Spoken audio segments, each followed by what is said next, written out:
Hello and welcome to Tech Deals. Today I am very excited because I've got the Zotac Amp Edition GeForce GTX 1060 graphics card to share with you. We'll be doing an unboxing and overview of this card today. Why should you watch this video? Why should you care? Do you want to play all current games at Full HD or 1080p resolution, at Ultra Max Detail or close to it, at 60 frames per second or greater? Then you've come to the right place because this video card will do it. Not only will it do it, but it's under $300. It is low power draw and a compact size, so it will fit into most computers without any problems. More about that later in the video. But first, let me go ahead and open it up, show you the card, and let me talk to you about why I'm actually very excited about this card. And not just the GeForce GTX 1060 in particular, but this card in particular. I have reviewed many video cards on my channel before. However, this is one of the better ones. The combination of price, performance, features, and what computers you can easily install this into make for a very, very compelling argument.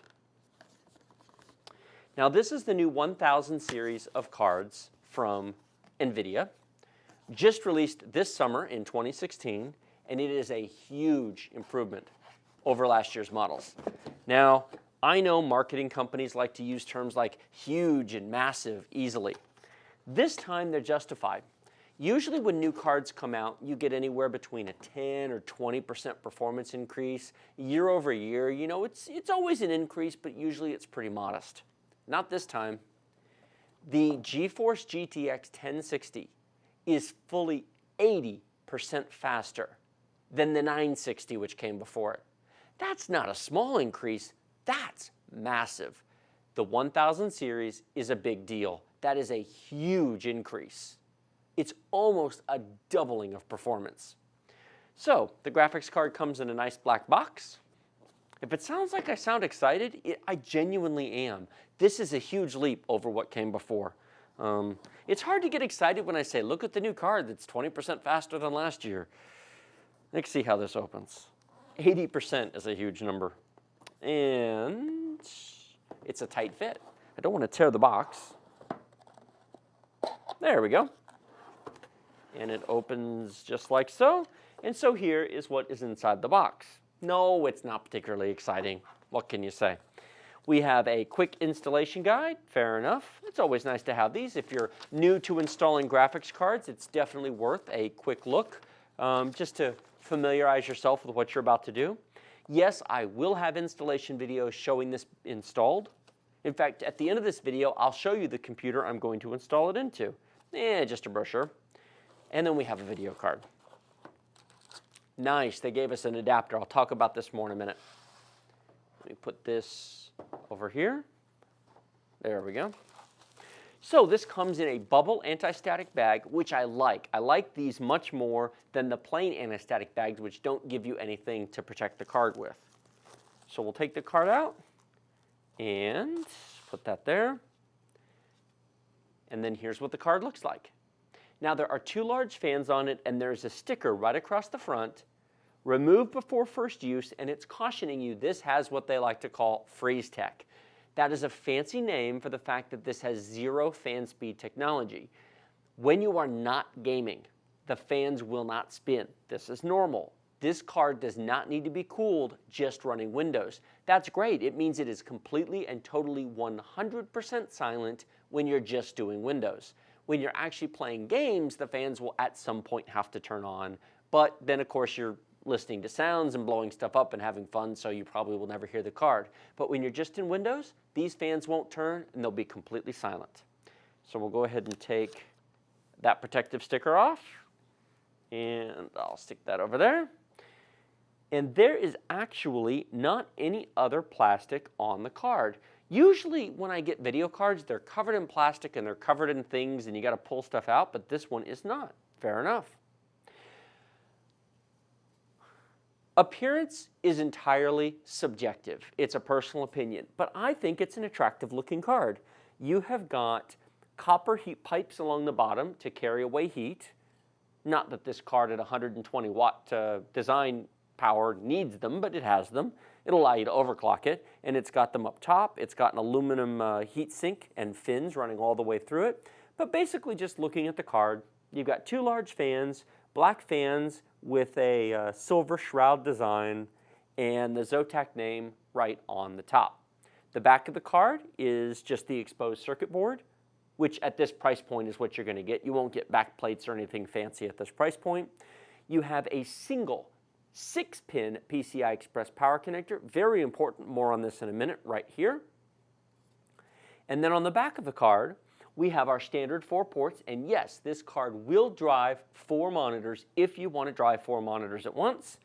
You have 3 DisplayPort 1.4 connectors. These actually have enough bandwidth, even though they're not out yet, to drive 4K monitors at 120 Hertz. Now, it doesn't have the graphics performance to drive games at that, but it could run Windows at those, I suppose. You have got a HDMI 2.0 B port. Important, this will run 4K displays at 60 Hertz. Unlike the older HDMI standard, it's got the latest one. And then we have a DVI-D connector. Very important, you can no longer use an adapter to connect a VGA monitor to these cards. The 900 series is the last series you could connect analog monitors to. So this will only work with digital monitors. Now, all of these ports will drive basically any monitor that you could or would want to buy today. I personally recommend, if it's an option, use the display ports because they're universally compatible, but frankly, any of them will work just fine. Weight-wise, this is not a heavy card. I would not be worried about installing this into any computer. Some custom cards are very heavy, and if you put them into an inexpensive computer, they can put a lot of stress on them. This isn't that heavy. This is fine. It's also relatively short.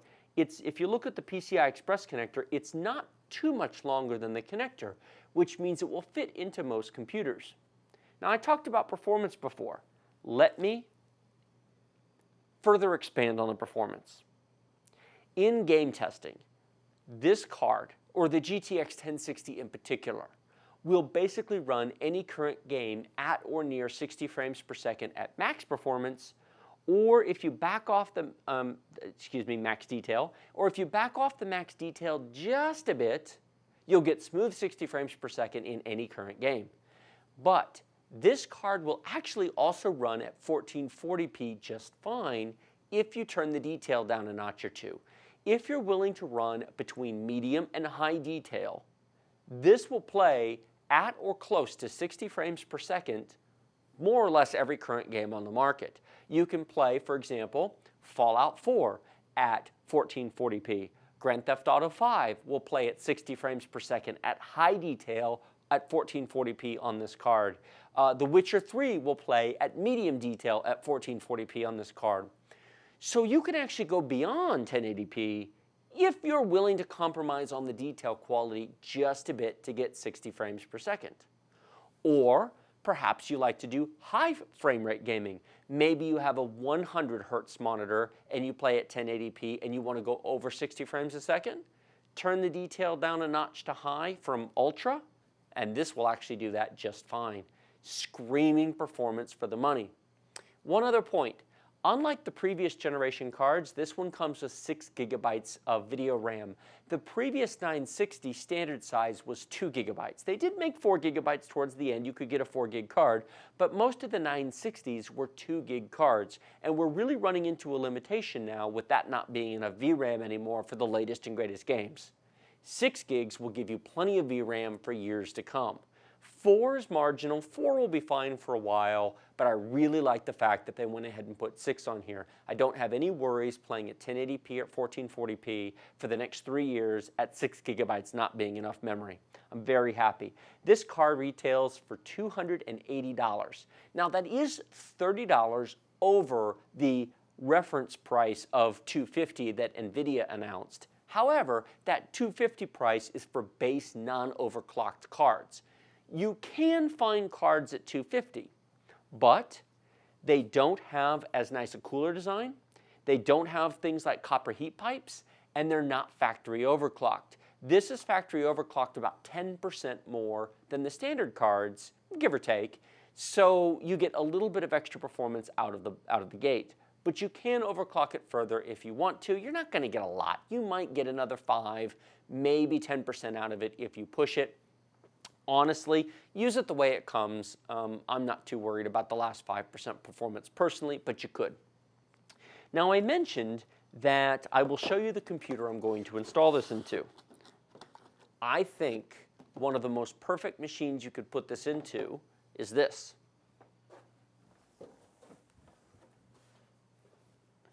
I've previously reviewed this. This is a $375 computer. It's an ASUS M32CD available on Amazon. I'll link to it in the description below.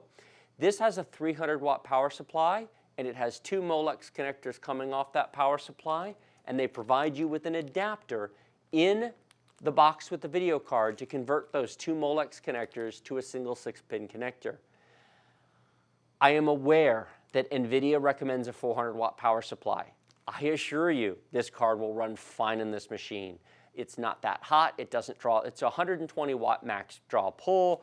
The CPU in here draws about 50 watts. There's nothing in this machine that's high-powered. It'll run in here just fine with this adapter. In fact, when I do game performance reviews on this computer, I will have this card in here, so when you see me doing GTX 1060 graphics performance on the ASUS M32CD, that's what's going to be in there using this adapter. I will do a video showing the installation of that. That'll be up in a week or 2. Speaking of which, if you have not subscribed to my channel, be sure to click the big huge red button right down there to subscribe to get updates to future videos, including performance on this. Now, I will put this into a higher power machine as well. This one has an i3 chip in it, so it's definitely not the highest powered machine out there. I will put this into a i5 machine to show the difference between the i3 and the i5, but I'll start with the i3, and then I'll grab an i5 and show you the difference. And the reality is, for most games, it won't be that much different. A few games want an i5, but most will run on an i3. So, did you like this video? Click like. Did you not? Well, you know what to do. Remember to subscribe to my channel. It's the big red button right there. That's how you get updates to upcoming future videos, including performance testing on this, where I will be doing live demonstrations of real gameplay. Not pre-recorded benchmarks, but actual gameplay. Questions, comments, thoughts, feedback, suggestions, those go in the video description below. Speaking of things that can help me out, if you like this video, if you like all my videos, if you check out my channel by clicking my name down there and you look at all my videos and you want to support me, check out the video description below.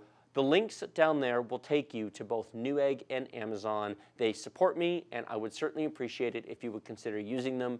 They will help me keep making more fun videos for you. Thank you very much for watching, and I will see you next time.